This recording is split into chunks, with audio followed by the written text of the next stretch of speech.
Hi friends, ಎಲ್ಲರಿಗೂ ನಮಸ್ಕಾರ. ಇವತ್ತಿನ ವಿಡಿಯೋದಲ್ಲಿ ಬಟರ್ ಸ್ಕಾಚ್ನ ಮಾಡಿ ತೋರಿಸ್ತಿದ್ದೀನಿ. ತುಂಬಾ ಸಿಂಪಲ್ಲಾಗಿ ನಾವು ಮನೆಯಲ್ಲೇ ಯಾವ ರೀತಿ ಮಾಡ್ಕೊಳ್ಳೋದು ಅಂತ ಈ ವಿಡಿಯೋನ ನೋಡಿಕೊಂಡು ಟ್ರೈ ಮಾಡಿ ನೋಡಿ. ಕೇವಲ ಮನೆಯಲ್ಲಿ ಸಿಗುವಂತಹ 3 ಸಾಮಗ್ರಿಗಳಿಂದ ಬಟರ್ ಸ್ಕಾಚ್ನ ಮಾಡ್ಕೊಳ್ಬೋದು. ಅಂಗಡಿಗಳಲ್ಲಿ, ಬೇಕ್ರಿಗಳಲ್ಲಿ ಯಾವ ರೀತಿ ಸಿಗುತ್ತೋ ಅದೇ ಟೇಸ್ಟ್ನ ಸಿಂಪಲ್ಲಾಗಿ ಮಾಡ್ಕೊಳ್ಬೋದು. ಯಾವ ರೀತಿ ಮಾಡ್ಕೊಳ್ಳೋದು ಅಂತ ವಿಡಿಯೋ ನೋಡ್ಕೊಳ್ಳೋಣ. ಬೇಕಾಗಿರೋ ಸಾಮಗ್ರಿ 1 ಕಪ್ಪಷ್ಟು ಸಕ್ಕರೆನ ತೊಗೊಂಡಿದ್ದೀನಿ. ಸಣ್ಣ ಕಪ್ಪಲ್ಲಿ 1 ಕಪ್ಪಷ್ಟು ತೊಗೊಂಡಿದ್ದೀನಿ.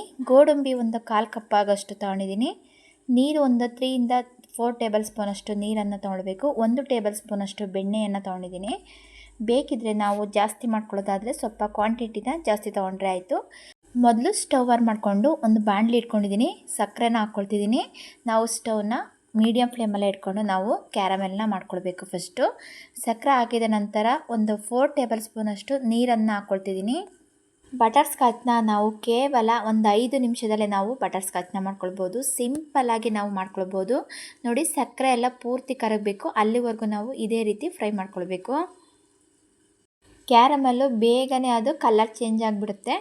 ನೋಡಿ, ಸಕ್ಕರೆ ಈಗ ಕರಗ್ತಾ ಬರ್ತಿದೆ. ಸ್ವಲ್ಪ ಕಲರ್ ಕೂಡ ಅದು ಚೇಂಜ್ ಆಗ್ತಾ ಬರ್ತಿದೆ. ಕ್ಯಾರಮೆಲ್ನ ಮಾಡ್ಕೊಳ್ಬೇಕಾದ್ರೆ ನಾವು ನೋಡಿಕೊಂಡು ಮಾಡ್ಕೊಳ್ಬೇಕು. ನಾವು ಅದನ್ನು ಜಾಸ್ತಿ ಉರಿಯಲ್ಲಿ ಇಟ್ಕೊಂಡು ಮಾಡಿಕೊಂಡ್ರೆ ಅದು ಬೇಗನೆ ಕಪ್ಪಾಗಿಬಿಡುತ್ತೆ. ನೋಡಿ, ಇಷ್ಟು ಇದ್ದಾಗ ನಾವು ಗೋಡಂಬಿನ ಹಾಕ್ಕೊಳ್ಬೇಕು. ನೋಡಿ, ಸ್ವಲ್ಪ ಕಲರ್ ಚೇಂಜ್ ಆಗ್ತಾ ಬರ್ತಿದೆ. ಈಗ ಗೋಡಂಬಿನ ಹಾಕ್ಕೊಳ್ತಿದ್ದೀನಿ. ಗೋಡಂಬಿ ಜೊತೆ ನಾವು ಬಾದಾಮ್ ಕೂಡ ಹಾಕ್ಕೊಳ್ಬೋದು. ನಾನಿಲ್ಲಿ ಗೋಡಂಬಿ ಮಾತ್ರನೇ ಹಾಕ್ಕೊಂಡು ಮಾಡ್ಕೊಳ್ತಿದ್ದೀನಿ. ನೋಡಿ, ಈಗ ಕಲರ್ ಚೇಂಜ್ ಆಗ್ತಾ ಬರ್ತಿದೆ.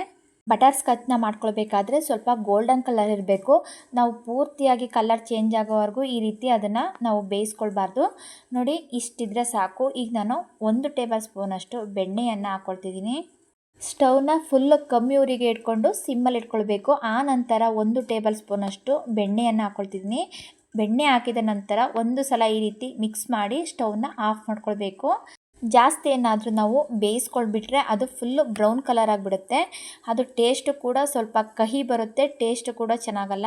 ಸ್ವಲ್ಪ ಪೂರ್ತಿ ಗಟ್ಟಿಯಾಗಿಬಿಡುತ್ತೆ. ನೋಡಿ, ಇಷ್ಟು ಇದ್ದಾಗ ನಾವು ಸ್ಟವ್ನ ಆಫ್ ಮಾಡ್ಕೊಳ್ಬೇಕು. ನೋಡಿ, ಈಗ ಇದು ರೆಡಿಯಾಗಿದೆ. ಒಂದು ಪ್ಲೇಟ್ಗೆ ಒಂದು ತುಪ್ಪನ ಸವರ್ಬಿಟ್ಟು ಇಟ್ಕೊಂಡಿದ್ದೀನಿ. ಈಗ ಪ್ಲೇಟ್ಗೆ ನಾವು ಹಾಕ್ಕೊಳ್ಬೇಕು.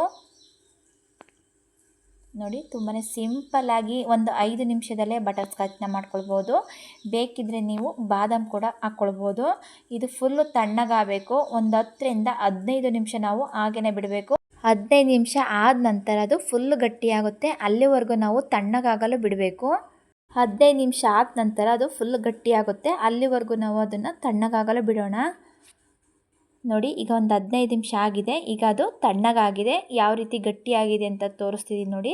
ಚಾಕ್ನಲ್ಲಿ ಈ ರೀತಿ ಸೈಡಲ್ಲಿ ನಾವು ತೆಗಿಬೇಕು. ನೋಡಿ, ಯಾವ ರೀತಿ ಫುಲ್ಲು ತಳ ಕೂಡ ಸ್ವಲ್ಪನೇ ಇಟ್ಕೊಂಡಿಲ್ಲ. ತುಂಬಾ ಸಾಫ್ಟಾಗಿ ಮತ್ತು ತುಂಬಾ ಕ್ರಂಚಿಯಾಗಿ ಬಂದಿದೆ. ನೋಡಿ, ತುಂಬಾ ಸಿಂಪಲ್ಲಾಗಿ ನಾವು ಬಟರ್ ಸ್ಕಾಚ್ನ ಮಾಡ್ಕೊಳ್ಬೋದು. ಬಟರ್ ಸ್ಕಾಚ್ನ ಈಗ ನಾವು ಪುಡಿ ಮಾಡ್ಕೊಳ್ಬೇಕು. ಪುಡಿ ಮಾಡ್ಕೊಳ್ಳೋದಾದರೆ ಈ ರೀತಿ ಒಂದು ಕವರೊಳಗೆ ಹಾಕ್ಕೊಂಡ್ಬಿಟ್ಟು ನಾವು ಜಜ್ಜಿಬಿಟ್ಟು ಪುಡಿ ಮಾಡ್ಕೊಳ್ಬೇಕು. ಮಿಕ್ಸಿ ಜಾರಿಗೆ ನಾವು ಹಾಕ್ಕೊಂಡು ಪುಡಿ ಮಾಡ್ಕೊಳಕ್ಕೆ ಹೋಗ್ಬಿಟ್ರೆ ಅದು ಫುಲ್ಲು ಪೌಡ್ರ್ ಥರ ಆಗಿಬಿಡುತ್ತೆ. ಅಷ್ಟು ಚೆನ್ನಾಗಿರಲ್ಲ. ಈ ರೀತಿ ಒಂದು ಕವರೊಳಗೆ ಹಾಕ್ಕೊಂಡ್ಬಿಟ್ಟು ಈ ರೀತಿ ನಾವು ಕುಟ್ಕೊಳ್ಬೇಕು. ಈ ರೀತಿ ಕುಟ್ಕೊಳ್ಳೋದ್ರಿಂದ ಸ್ವಲ್ಪ ತರಿಯಾಗಿ ನಾವು ಮಾಡ್ಕೊಳ್ಬೋದು. 2 ಕಡೆ ನಾನು ತಿರುಗಿಸ್ಕೊಂಡು ಮತ್ತೆ ಅದನ್ನು ಕುಟ್ಕೊಳ್ತಿದ್ದೀನಿ. ನೋಡಿ, ಸಿಂಪಲ್ಲಾಗಿ ಬಟರ್ ಸ್ಕಾಚ್ನ ಮನೆಯಲ್ಲೇ ಮಾಡ್ಕೊಳ್ಬೋದು. ಕೇವಲ 3ರಿಂದ 4 ಸಾಮಗ್ರಿಗಳಿಂದ ನಾವು ಮಾಡ್ಕೊಳ್ಬೋದು. ಬೇಕ್ರಿ ಮತ್ತು ಅಂಗಡಿಗಳಲ್ಲಿ ದುಡ್ಡು ಕೊಟ್ಟು ತರೋದಕ್ಕಿಂತ ಮನೆಯಲ್ಲೇ ಈ ರೀತಿ ಸಿಂಪಲ್ಲಾಗಿ ನಾವು ಮಾಡ್ಕೊಳ್ಬೋದು. ಒಂದು ಬೌಲ್ಗೆ ಹಾಕ್ಕೊಳ್ತಿದ್ದೀನಿ. ನೋಡಿ, ತುಂಬಾ ಚೆನ್ನಾಗಿ ಬಂದಿದೆ. ನೀವು ಒಂದ್ಸತಿ ಈ ವಿಧಾನದಲ್ಲಿ ಟ್ರೈ ಮಾಡಿ ನೋಡಿ. ಮನೆಯಲ್ಲೇ ಐಸ್ ಕ್ರೀಮ್ ಮತ್ತು ಕೇಕ್ ಮಾಡುವವರು ಈ ರೀತಿ ಬಟರ್ ಸ್ಕಾಚ್ನ ಮಾಡಿಕೊಂಡು ಐಸ್ ಕ್ರೀಮ್ಗೆ, ಕೇಕ್ಗೆ ಹಾಕೋದ್ರಿಂದ ತುಂಬಾ ರುಚಿಯಾಗಿರುತ್ತೆ ಮತ್ತು ಫ್ರೆಶ್ಶಾಗಿ ನಾವು ಮನೆಯಲ್ಲೇ ಸಿಂಪಲ್ಲಾಗಿ ಮಾಡ್ಕೊಳ್ಬೋದು. ಈ ರೀತಿ ನಾವು ತರಿಯಾಗಿ ಚಚ್ಚಿಬಿಟ್ಟು ಇಟ್ಕೊಂಡು ಒಂದು 6 ಮಂತ್ವರೆಗೂ ನಾವು ಸ್ಟೋರ್ ಮಾಡಿಕೊಂಡು ಇಟ್ಕೊಳ್ಬೋದು. ಯಾರಿಗೆಲ್ಲ ಈ ರೆಸಿಪಿ ಇಷ್ಟ ಆಯಿತು ಅಂದರೆ ದಯವಿಟ್ಟು ಲೈಕ್ ಮಾಡಿ, ಸಬ್ಸ್ಕ್ರೈಬ್ ಮಾಡಿಕೊಂಡು ಸಪೋರ್ಟ್ ಮಾಡಿ.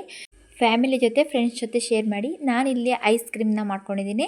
ಐಸ್ ಕ್ರೀಮ್ಗೆ ನಾನು ಬಟರ್ ಸ್ಕಾಚ್ನ ಮಾಡ್ಕೊಂಡಿರೋದ್ರಿಂದ ನೋಡಿ ತೋರಿಸ್ತಿದ್ದೀನಿ. ಮನೆಯಲ್ಲೇ ಸಿಂಪಲ್ಲಾಗಿ ಬಟರ್ ಸ್ಕಾಚ್ನ ಮಾಡ್ಕೊಳ್ಬೋದು. ಟೇಸ್ಟು ತುಂಬಾ ಚೆನ್ನಾಗಿರುತ್ತೆ. ವಿಡಿಯೋ ನೋಡಿ ಸಪೋರ್ಟ್ ಮಾಡೋದಕ್ಕೆ ತುಂಬಾ ಧನ್ಯವಾದಗಳು. Thank you.